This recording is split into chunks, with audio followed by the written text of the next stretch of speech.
지옥은 지금도 생각하면 생지옥이지요. 생지옥. 아마 지옥도 그렇게 무자비하다는 생각이 안 들어요. 죽고 싶었죠. 죽고 싶었는데도 죽지도 못했어요. 저는 진짜 몇 번 그 안에서도 죽으려고 도망도 가다가 잡혀가지고 맞은 적도 많고.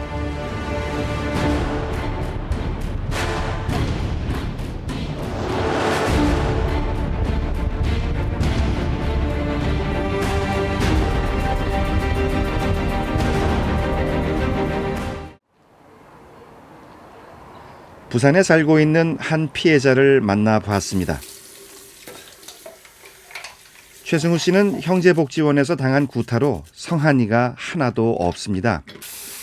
어려운 형편에 제대로 된 치료조차 받지 못했고 40대 중반의 나이에 틀니에 의지하고 있습니다.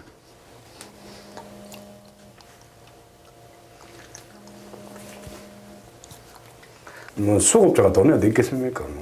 그냥 어디 전화하면 와가지고 해주다 보니 지금도 엉망이죠. 지금 잘 못 먹습니다. 최승우 씨가 시설에 들어간 때는 중학교 1학년. 그의 주민등록 초본에는 형제복지원의 흔적이 남아 있습니다. 75년도 때부터는 참 학교를 참 잘 다니고 있었던 그런 나이였는데 왜 그때 당시 그런 파출소 순경이라는 사람들이 저를 이래 끌고 가서 내 인생 자체를 망쳤는지 참 어무스럽네. 그의 인생을 송두리째 바꿔놓은 형제복지원에서의 4년. 무엇이 그를 이렇게 만들었을까요? 비극의 시작은 내무부 훈령 410호였습니다.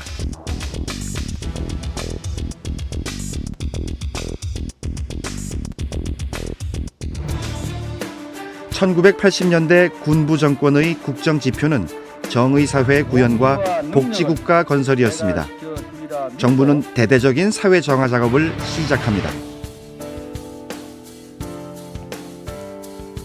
그 대상은 사회 부적응자와 도시의 질서를 해치는 불황인들이었습니다.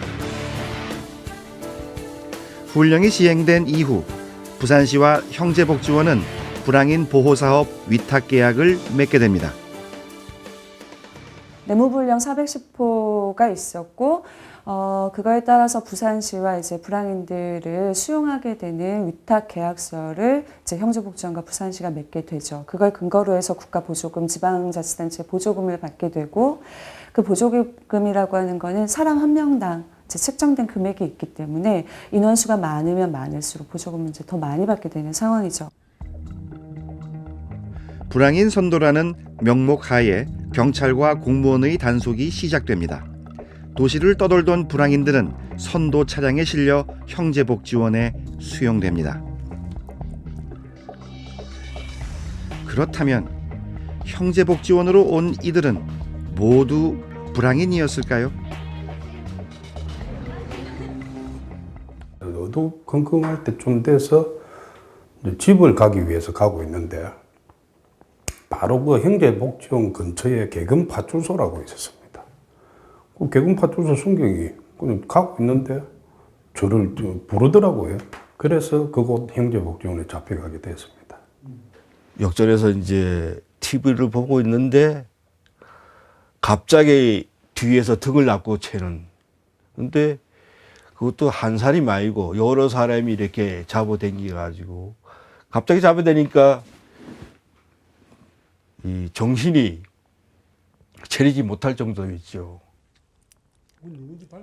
피해자들은 납치에 가까운 강제 연행을 당했다고 주장합니다. 당시 형제복지원 사건을 조사한 문정수 조사단장은 그 이유 중 하나로 경찰의 근무 평점 방식을 지목합니다. 형제복지원에 인계를 할 때는 근무 평점이 경찰 내부 5점이 돼요. 근 2배나 높은 근무 평점을 받으니까 경찰관들이 불황인이라고 자기들 임의로 판단되는 사람들을 그냥 잡아가지고 형제복지원에 넘겨주는 거예요. 그래서 그건 3천 몇 명, 그건 4천 명 가까운 원생들이 그 중에는 억울하게 왔다는 사람들이 굉장히 많았단 말이에요. 당시 신민당 조사 보고서에 따르면 78%의 입소자들이 경찰에 의해 인계됐음을 알 수 있습니다. 그리고 형제원 입소 처리는 일반 구류자에 비해 2배에 가까운 근무 평점을 받았습니다. 전국 최대 규모의 불황인 수용시설이었던 형제복지원. 3천여 명의 원생 대부분은 공무원의 근무 평점에 이용당한 무고한 시민들이었던 겁니다. 그렇다면 형제복지원에서의 생활은 어땠을까요? 우리는 피해자들을 만나 그곳에서의 실상을 들어볼 수 있었습니다.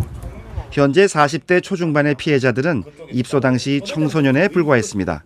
하지만 형제복지원에서의 일은 아직도 생생합니다. 정문 그 차가 딱 들어가고 창문 딱 열고 나면 우리는 바로 어디로 갔냐면 신입 소대로 간 게 아니고 그 요양원에 있는 그 내가 드디에 신입으로 들어갔거든. 1층 침대가 몇 개 있는데 그때 당시 그 신입 소대는 하나 두 개였단 말이야. 그 옆에는 요양원이었다. 거기 맞다. 거기 있다가 11소대가 안 되는 거. 피해자 모임의 대표 한종선 씨. 그는 부산 영도에 살고 있던 9살의 평범한 소년이었습니다. 그러던 어느 날 영문도 모른 채 끌려간 형제복지원. 그 일은 결코 잊을 수 없습니다.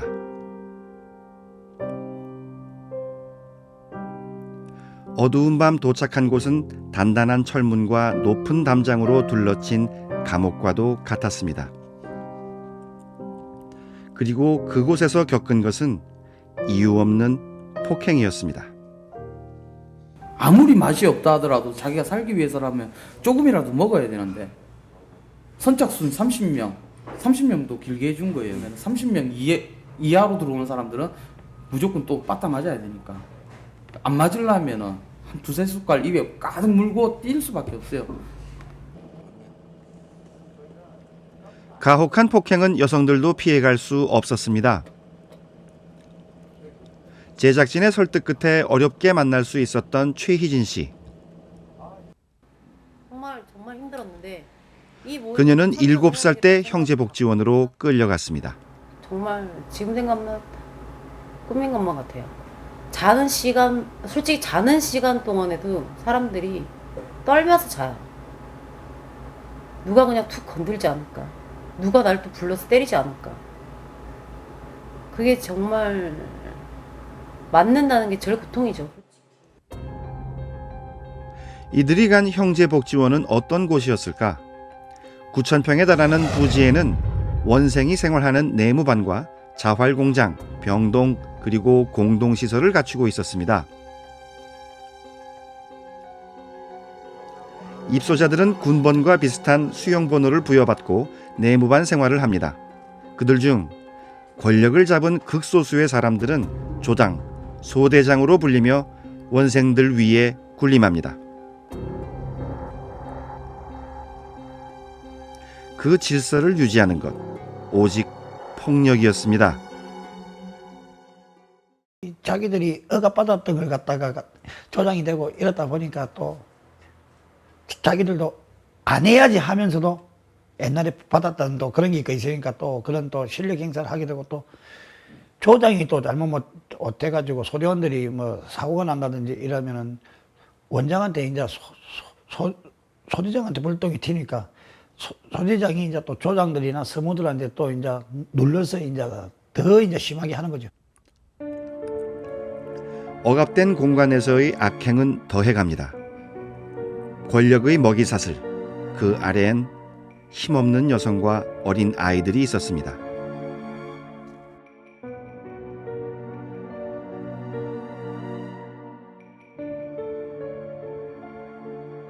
그 방 소대가 깜깜해요. 약간 어두침침하고.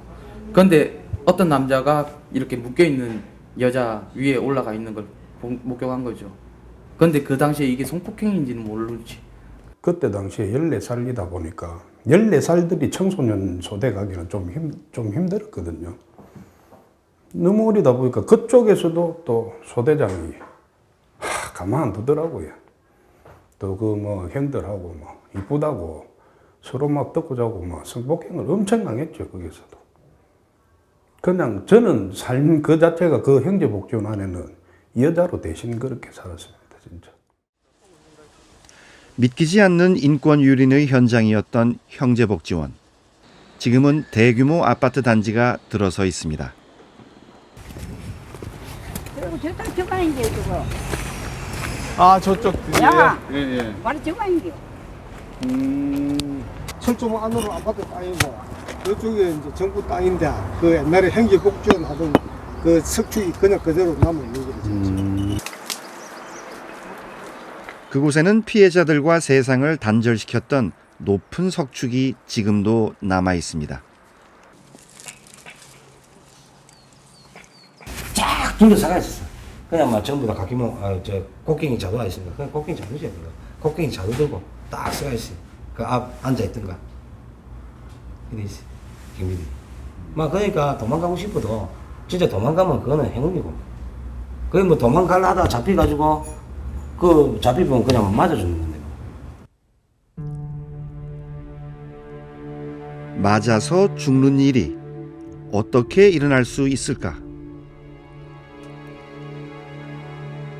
그 끔찍한 죽음이 형제복지원에서는 가능했다고 피해자들은 증언합니다.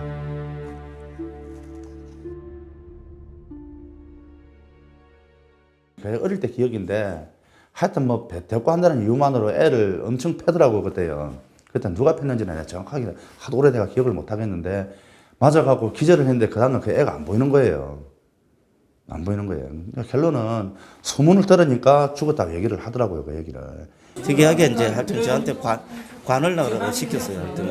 아, 관을 나르라고요? 베네아판 관인데 목공소 가가지고 그걸 받아가지고 사무실 앞에 갖다 놔요. 그러면 거기만 시신 처리하고 그래 뭐 많게는 한 5개도 나르고 뭐 3개도 나르고 뭐 이러고. 무자비한 구타와 폭력 앞에 희생자는 해가 갈수록 늘어갑니다. 시민당 조사 보고서에 따르면 시설이 만들어진 지 10년간 형제복지원 수용자의 사망률이 10배가 높아졌음을 알 수 있습니다. 사망자는 왜 이렇게 늘어났을까요? 제작진은 형제복지원에서 2년간 사망한 184명의 명단을 입수했습니다. 그리고 법의학 전문가에게 분석을 의뢰해봤습니다. 하지만 전문가는 사망자 명단 자체가 신뢰할 수 없는 문서라 합니다.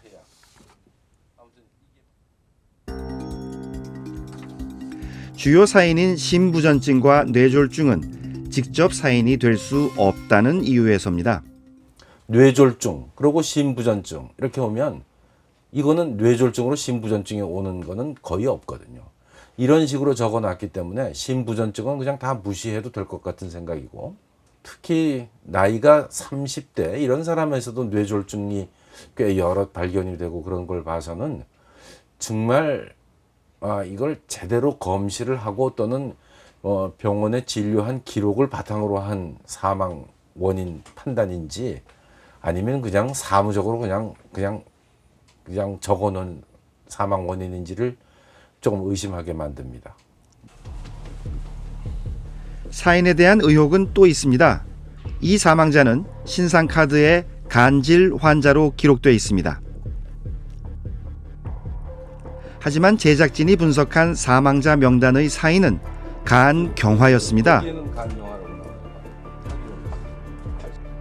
간질 환자와 간질 환자, 의혹이 생기는 부분입니다. 전체적인 사망 원인이 뇌졸중이나 또는 무슨 폐결핵, 정신질환 이런 걸로만 돼 있는 걸 봐서는 이 사망자들이 수용돼 있던 시설이 그렇게 환경이 적절하거나 제대로 인권이 보호받고 있는 그런 장소라고 보기는 어려웠습니다. 형지복지원에서 작성된 사망자 명단은 그야말로 엉터리였습니다. 500여 명의 명확하지 않은 사인들. 그 진실은 누구에게 물어야 할까요? 폭력이 너무나 심해서 사망에까지 이르게 되는 경우들이 비일비재했기 때문에 이거는 단순히 인권 유린 사건이다라기보다는 대학살 사건이다라고 얘기할 수 있을 것 같습니다. 아비규환의 현장이 된 형제복지원. 이 시설을 관리 감독해야 하는 책임자는 뭘 하고 있었을까? 복지계의 대부로 알려진 박 원장. 그의 두 얼굴을 피해자들은 똑똑히 기억합니다. 그 안에서는 대통령이었죠, 그냥. 말 그대로. 그 교회당에 씌워놓고도 그 3천 몇백 명이 보는 데서 사대기 그 때리고 발로 두고 차고 저희는 그런 걸 다 보고 살았거든요. 그만큼 형제복지원 안에 그런 신이고 대통령이었죠, 그 사람은. 박 원장은 형제복지원의 절대 권력자였습니다. 자활의 꿈을 이루어가는 새마을 공장. 이 시설 모두가 원내의 감금된 사람들은 원장의 재산을 불리는 수단일 뿐이었습니다. 정부가 돈을 연간 한 20억씩 지원하게 되니까 이게 복지시설이 일종의 큰 사업체처럼 돼가지고 그래도 수가 많아야 되잖아요. 원생들이. 그러니까 또 많이들이 수용하고 감금하고 하는 게 꼭 수용할 사람 아닌 사람들도 많이 수용하게 되니까 수가 2,000명, 3,000명이 불어나니까 연간 돈 20억씩 들어가는 그 돈들이 제대로 원생을 위해서 원생들의 복지를 서짓는가 하면 그게 아니 많은 축제들을 하게 된단 말이에요.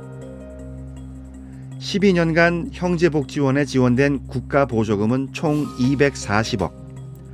정작 사람들은 기본적인 인권조차 누리지도 못한 채 강제 노역에 시달렸습니다. 새벽 6시에 일어나가지고 진짜 안 굶어 죽을 만큼 밥만 딱 주고 일을 시키는 거예요, 작업을. 그 40kg 포대 쌀 있잖아요. 40kg짜리 포대. 거기다가 흙을 넣어가지고 그 13살, 14살 일이 된 애들한테 그걸 등짐을 지고 산 꼭대기까지 하루 종일 그걸 하는 거예요, 그거를. 박 원장은 형제복지원 운영의 공로를 인정받고 대통령 훈장까지 받습니다.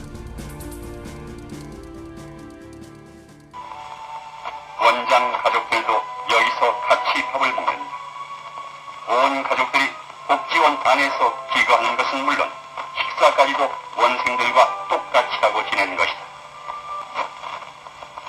대식은 자기가 먹고 싶은 만큼 밥을 뜬다. 훈장 수여 후 박 원장은 형제복지원이 불황인들의 지상낙원인 것처럼 홍보합니다. 하지만 현실은 달랐습니다.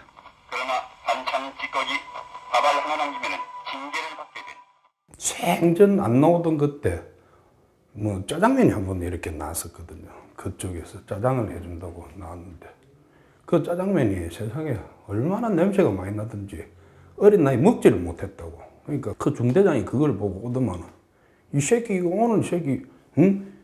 처음 나온 짜장면인데 네가 다 뱉다 하면서 그 들고 다니는 방망이 쪽도 있는 거 그거로 머리를 때리더라고.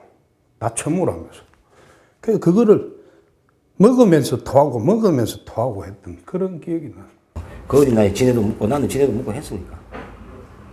뭐 묻는 법도 알잖아. 이 앞에 그거 또 그거 빼가지고 쫄쫄마다 꿀꿀 삼기고. 어? 우리가 흙마저 지고 올라가면 교회 꼭대기가 올라갔잖아.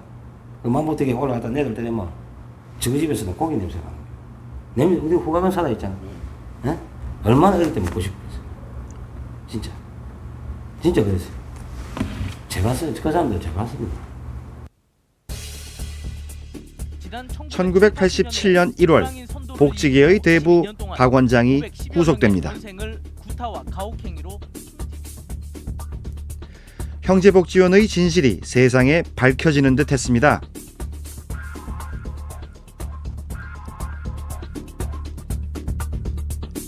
형제복지원 사건을 처음 세상에 알린 김용원 변호사. 사건 담당 검사였던 그는 형제복지원 소재의 야적장에서 벌어진 구타 사망 사고의 제보를 받습니다. 하지만 본격적인 조사가 시작되자 외압에 부딪힙니다. 부산지검에 이제 차장검사실 담당하는 차장검사실에 이제 승인을 받기 위해서 차장검사실에 갔죠.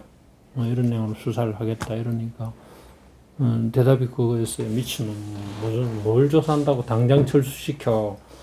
이러고는 경찰관들을 전부 강제로 다 철수를 다 시켜버렸어요. 담당 검사의 눈에도 형제복지원은 정상적인 시설이 아니었습니다. 인권 유린의 진상조사가 필요한 상황. 하지만 조사는 이루어지지 못했습니다. 당시 그의 앞으로 전달된 메모.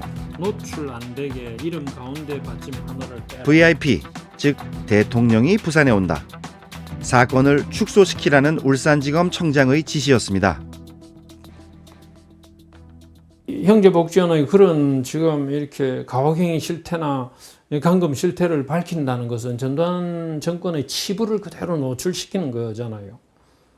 그러니까 전두환 정권 하에서 그런 인권 유린이 일어나지 않았다고 이야기하고 강변하고 싶은 거죠. 그러니까 수사를 이제 못하게 하는 거죠. 결국 외압의 입김 속에 박 원장은 국고횡령죄로 불과 2년 6개월의 형을 받습니다. 형식적으로 보면 그 시설의 책임자가 박잉 원장인데 박잉 원장은 전두환 정권의 그 불황인 정책을 그대로 실행에 옮긴 사람이에요. 거기에 무고한 사람들, 도저히 불황인이나 거지라고 볼 수 없는 사람들, 생사람들도 마구 수용된 것은 결국은 전두환 정권의 잘못된 정책 때문에 비롯된 것이고, 그래서 책임은 전두환 정권에게 있는 것이고, 바꾸고 말하면 대한민국이라는 국가에 있는 거죠. 이제 형제복지원 생존자들이 직접 나섰습니다. 전화가 온다면은 요 번호가 아닌데. 27년 전 사건의 진상규명을 위한 형제복지원 특별법 제정을 촉구하고 있습니다. 오늘 이 뭐 피의자 모임에 우리들이 와서 그냥 노는 것이 아니고 같이 논의도 해보고 다음에 일을 뭐 어떻게 해 나갈 것인가 그런 것도 한번 논의도 해보는 그런 자리가 됐으면 좋겠습니다. 예, 감사합니다. 왜 하필 나였나? 누가 날 이렇게 만들었나?를 탓하며 형제복지원의 과거에 갇혀 살아왔습니다. 이들이 이제 내일을 위한 용기 있는 목소리를 내기 시작했습니다. 하지만 아직 갈 길이 순탄치 않습니다. 형제복지원 사건이 터지면서 내무부 훈령 410호를 급하게 폐기를 해요. 그러면서 지금에 와서는 내무부 훈령 410호가 없으니까 우리 소관이 아니다 하고 복지부로 넘기고 있어요. 그러면 복지부에서 무엇을 할 수 있겠습니까? 지금 법대로 하게 되면 시설 문제만 이야기할 수밖에 없어요. 우리가 원하는 것은 내무부 훈령 410호로 인해서 일반인들이 왜 거기에 구속됐으며 그 안에서 왜 억울한 죽음을 당했는지 그걸 최소한으로 진상규명을 해달라고 우리가 이렇게 활동하고 있고 대책위도 그렇게 하고 있죠.